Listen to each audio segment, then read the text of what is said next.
Nataka tu utamke baraka kwao katika jina la Yesu Kristo. Watamkie tu baraka. Baraka. Watamkie tu baraka. Tamka tu kitu. Waambie tu Mungu bariki kanisa la Mshongoleni, kanisa bariki watu hawa ambao Bwana wamegharimika. Wakaleta mabati, Mungu alikuja na viti na wakakuja na mabati pia. Leo pia amekuja na mabati na amekuja na kitanda. Nataka pia ukawabariki. Ukatamke baraka kwao katika jina la Yesu Kristo.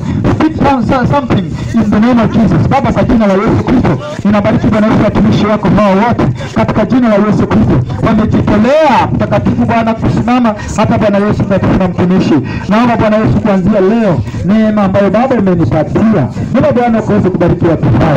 Wainue, wapatie kushuka mifugo mingi, wapatie kujenga manyumba katika jina la Yesu Kristo. Nimefungua safari za nje, nimefungua baraka masomo, watoto wasome wapite katika jina la Yesu Kristo. Nimefungua magonjwa kwa nyumba zao na kwa familia zao katika jina la Yesu Kristo. Wafanikishe kwa lolote in the mighty name of Jesus Christ, Father, I pray.